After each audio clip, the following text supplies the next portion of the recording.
Começa agora. Diário Econômico. Um oferecimento do Canal Rural. Uma análise das principais informações que impactam os mercados, a economia global e do Brasil. Apresentação Marco Caruso. Fala pessoal, bom dia. Hoje é terça, 12 de fevereiro de 2023 e esse é o seu Diário Econômico. A piora dos mercados na semana passada e a melhora ontem demonstram bem como as incertezas sobre a China têm feito bastante preço. Primeiro teve Pequim ontem emitindo um alerta forte contra as apostas na desvalorização da sua moeda. A frase exata deles foi: agiremos corrigindo resolutamente a especulação unilateral, seja lá o que é isso.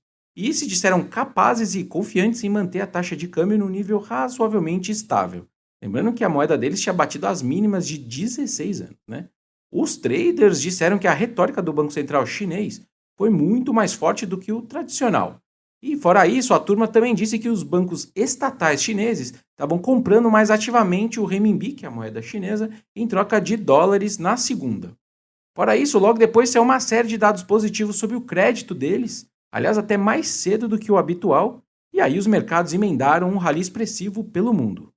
Também teve quem comemorou o fato da inflação ao consumidor chinês ter saído finalmente da deflação recente.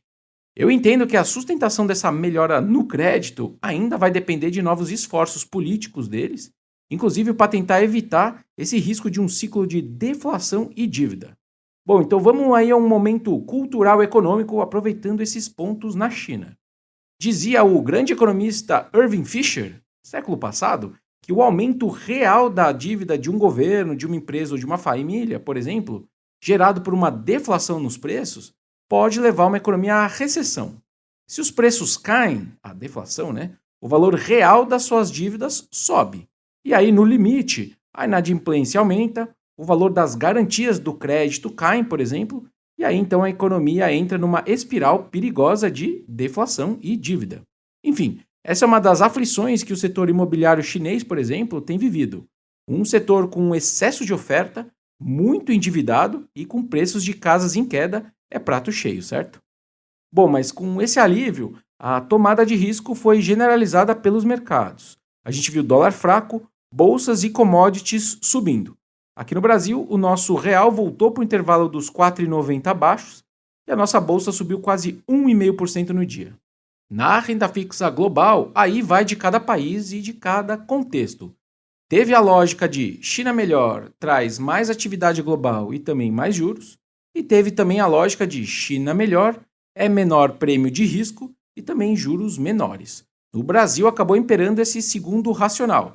Talvez porque China fraca seria commodities para baixo, e aí sem a ajuda delas, essa arrecadação maior que o ministro Haddad está caçando ficaria mais difícil ainda.